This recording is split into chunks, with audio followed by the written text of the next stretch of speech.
Hello guys, welcome to our channel. This is Teja. ప్రస్తుతం మనతో పాటు సీనియర్ జర్నలిస్ట్ దాము బాలాజీ గారు. నమస్తే సార్. నమస్తే. ఒక 5-స్టార్ హోటల్ యజమాని తన సొంత భార్యని ఒక సముద్రంలోకి తోసేసి చంపేశాడు.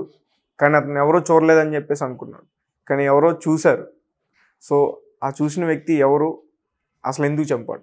ఈయన పేరు గౌరవ్ కలియార్, యూపీ అయింది. ఈయన సౌత్ గోవాలో ఒక లగ్జరీ హోటల్ నడుపుతున్నాడు. లగ్జరీ హోటల్ ఓనర్ అనమాట ఈయన. వెరీ ఫేమస్ హోటల్ అది, దాని ఓనరు. ఈయన 1.5 year బ్యాక్ దీక్షా గాంగ్వార్ అనే ఒక అమ్మాయిని పెళ్లి చేసుకున్నాడు.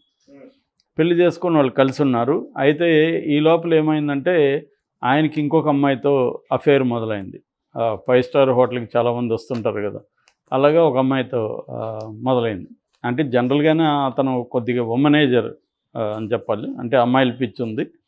ఇంకా గోవాలో రకరకాల వాళ్ళు వస్తుంటారు, అలాగా ఈయన ఉండేది. కానీ ఒక అమ్మాయితో రెగ్యులర్గా ఉండడం మొదలుపెట్టాడు. అది భార్యకి తెలిసిపోయింది.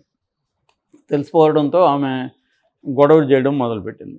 గొడవ చేయడం మొదలుపెడితే ఇతను లేదు, నేను ఆ అమ్మాయితోనే కలిసి ఉండదలుచుకున్నాను, నీతో విడాకులు ఇస్తానంటే భార్య విడాకులు ఇవ్వను, విడాకులు ఇవ్వడానికి కాదు కదా పెళ్లి చేసుకుంది, నేను విడాకులు ఇవ్వనని విడాకులు ఇవ్వట్లేదు, ఇతనితో గొడవ చేస్తుంది. దాంతో ఇతను ఈ అమ్మాయితో ఉండడానికి ఇతనికి ఇష్టం లేదు, భార్యతో ఉండడానికి ఇష్టం లేదు, అట్లని విడాకులు ఇవ్వడం అంటుంది. దాంతో అతను ఏం ఆలోచించాడంటే ఈమెని చంపేద్దామని ఆలోచించి అక్కడ కవోడి రామా బీచ్ అని ఒకటి ఉంది గోవాలో. ఆ బీచ్ దగ్గరికి ఈమెను తీసుకెళ్ళి కొద్దిగా మనుషులు లేని ఏరియాలకి తీసుకెళ్ళి అక్కడ బాగా రాక్స్ అంతా ఉన్నాయి. ఆ రాక్స్ మీద తీసుకెళ్ళి ఎవరూ లేరు, చుట్టూ చూశాడు, ఎక్కడ ఎవరు కనిపించలేదు. సో ఇదే సరైన సమయం అని ఆ అమ్మాయిని రాళ్ల మీదకి తోసేసాడు. అదేమిటంటే అమ్మాయికి రాళ్ళు కొట్టుకొని నీళ్ళల్లోకి పడిపోయి చనిపోయింది. మళ్ళీ ఒడ్డుకు వచ్చాడు. మళ్ళీ డౌట్ వచ్చింది ఈయనకి, ఆమె చనిపోయిందా, బయటకి ఏమైనా వచ్చిందా అని. మళ్ళీ వచ్చి చూసి చనిపోయిందని నిర్ధారించుకున్నాక బయటకు వచ్చాడు. వచ్చిన తర్వాత ఇతనే పోలీసులకి ఫోన్ చేసి, సార్ ఇట్లా నా భార్య నేనిద్దరం మేము సరదాగా వెళ్ళాము, ఆమె పొరపాటున కాలు జారి పడిపోయింది, చనిపోయింది ఇలాగా అని పోలీసులకు ఫోన్ చేస్తే పోలీసులు వచ్చి చూశారు. వాళ్ళు కూడా ఇది యాక్సిడెంట్ అనే అనుకున్నారు, ఎందుకంటే రాళ్ల మీద దెబ్బలు తగిలి ఉన్నాయి. ఆమెకి దెబ్బలు తగిలి నీటిలో పడింది, ఊపిరాడకుండా చనిపోయింది. దెబ్బ తగిలినప్పుడు సృహ పోయింది, నీళ్ళలో పడి చనిపోయింది. మామూలుగా అయితే ఇప్పుడు పోలీసులకి జనరల్గా పోలీసులు ఏంటంటే కొంత అనుమానం ఉంటుంది వాళ్ళకి. ఎప్పుడు ఎవరు ఏం చెప్పినా కూడా డౌట్ ఎవ్రీథింగ్, డౌట్ ఎవ్రీబడి అనే ఒక సూత్రాన్ని వాళ్ళు ఫాలో అవుతుంటారు. అందుకనే పోలీసులు ఒక్కొక్కసారి తప్పు చేయని వాళ్ళని కూడా, నిర్దోషులను కూడా వాళ్ళు అనుమానించి రకరకాల వేధింపు ప్రశ్నలు వేస్తూ ఉంటారు. నిజానికి నిర్దోషులకి అది చాలా ఇబ్బందికరం. మొన్న ఒక ఫ్రెండ్ వాళ్ళ ఇంట్లో దొంగతనం పోయిందని, పని మనుషులు చేసిందని వెళ్తే నీ కూతురే చేసి ఉండొచ్చు కదా అని ఇతను అడుగుతున్నారు. నిజానికి వాళ్ళ కూతురు చాలా డబ్బులు ఉన్న అమ్మాయి. అమ్మాయికి పెద్ద 2 లక్షలు 3 లక్షలు పెద్ద విషయం కాదు. కానీ వాళ్ళు ఎలా ఉంటుందంటే అలా ఉంటుంది అనమాట. నీ కూతురే చేసి నువ్వే దొంగిలించుంటావు కదా అన్నట్టుగా అడుగుతున్నారు. సో అలాగా వాళ్ళు అన్నీ అనుమానిస్తారు. కాబట్టి ఇతను చెప్పిన దాన్ని కూడా అనుమానించారు. రెండోది, వాళ్ళకి అనేక మంది నేరస్తులను చూసుంటారు కాబట్టి కొంత బాడీ లాంగ్వేజ్, వాడి మాట తీరు, ఇవన్నీ కూడా గమనిస్తారు వాళ్ళు. కొంత సైకలాజికల్ అబ్జర్వేషన్స్ కూడా వాళ్ళకి అలవాటు ఉంటాయి. వీడి చెప్పేటప్పుడు కళ్ళు ఎలా ఉన్నాయి, వీడు బాడీ లాంగ్వేజ్ ఎలా ఉంది అన్నప్పుడు వాళ్ళు కొద్దిగా ఎక్కడో చిన్న డౌట్ వస్తుంది. డౌట్ వచ్చినప్పుడు వాళ్ళు ఎందుకన్నా మంచిదని ఆ యాంగిల్లో కూడా ట్రై చేస్తారు. అలాగే వీళ్ళు ఏం చేశారంటే ఆ ఏరియాలో ఎవరెవరు ఉన్నారు ఏంటనేది చూసినప్పుడు వీళ్ళు అనుకోకుండా ఒక వ్యక్తి వీళ్ళ దగ్గరికి వచ్చి, సార్ నేను ఒక వ్యక్తి వాళ్ళ భార్య ఎవరో ఒక లేడీని చంపేది చూశాను సార్, వీడియో కూడా తీశానని చెప్పాడు. దాంతో వీళ్ళు షాక్ అయ్యారు. ఏది చూపించంటే ఇతను వీడియో తీశాడు మనవాడు నీట్గా. ఓకే. ఆ వీడియోలో అతను కొడుతున్నాడు, ఫస్ట్ భార్యని కొట్టేది కూడా ఉందన్నమాట. తొయ్యకు ముందు కూడా కొట్టాడు ఆమెని, కొట్టింది కూడా వీడియో తీశాడు. అంటే మనోడు ఏదో సముద్రం పక్క వీడియోలు తీస్తున్నప్పుడు వీళ్ళిద్దరు కనపడ్డారు. ఇతను ఏదో గొడవ జరుగుతుందనే కాడికి కొద్దిగా జూమ్ చేసి, ఇతను మంచి కెమెరా ఉంది తన దగ్గర, సో జూమ్ చేసి వీడియో తీశాడు. అది అతను దూరంగా ఎక్కడో ఉన్నాడు కాబట్టి ఇతనికి కనబడలా చంపిన వ్యక్తికి.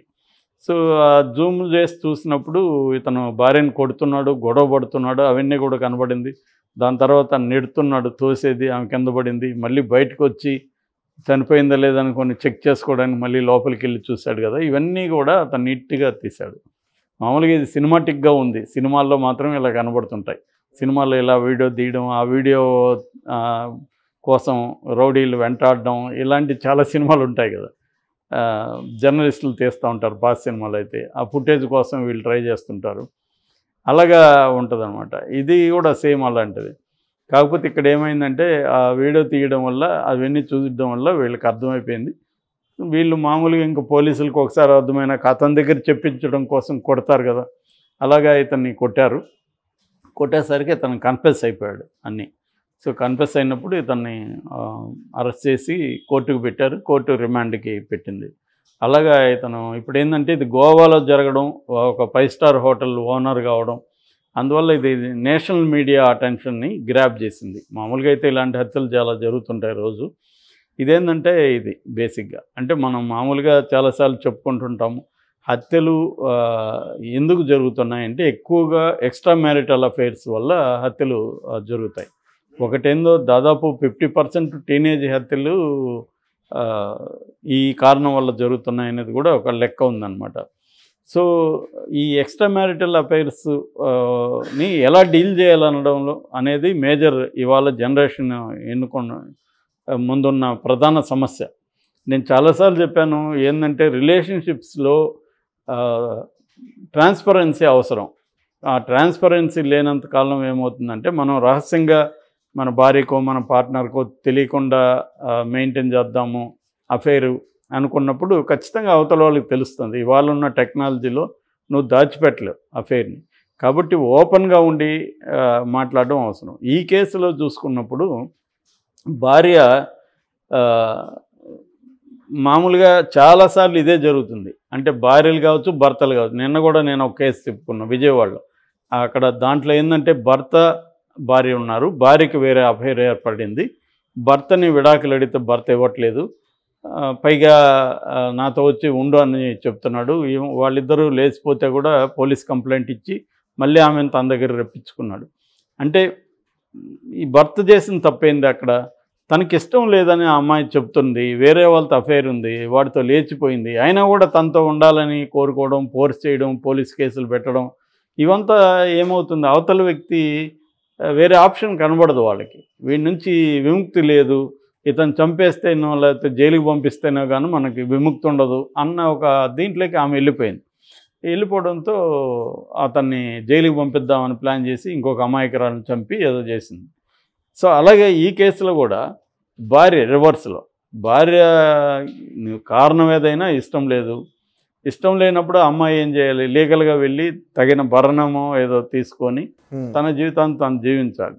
అది లేకుండా ఇతనితో విడాకులు ఇవ్వనంటుంది, ఇతను నిన్ను వదిలిపెట్టను అంటుంది. దానికి ఇతనికి వేరే ఆల్టర్నేటివ్ కనబడలేదు.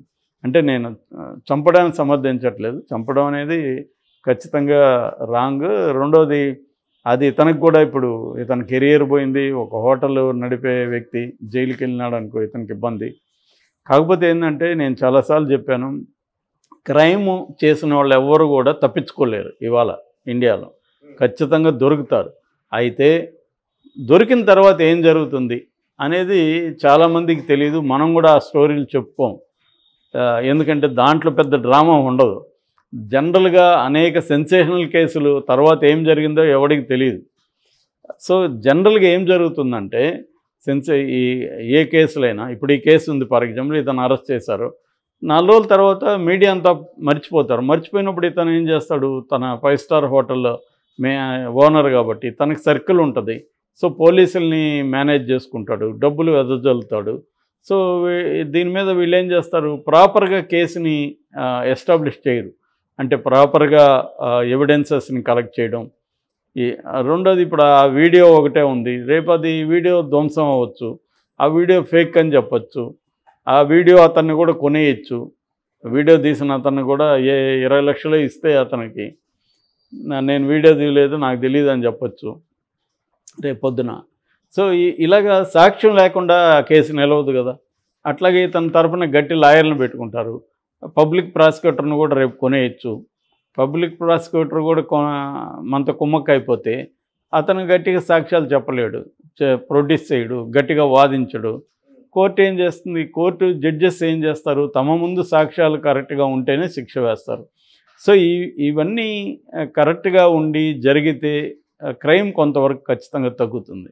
ఇవి లేదు కాబట్టి జనాలు ఏంటంటే చంపేద్దాం, దొరికితే మళ్ళీ చూసుకుందాం, డబ్బులు వెదజల్లితే అవుతుంది అన్న ఒక యాంగిల్ అనేది కరెక్ట్గా క్రైమ్ పెరగడానికి ఇది మెయిన్ కారణం అన్నమాట.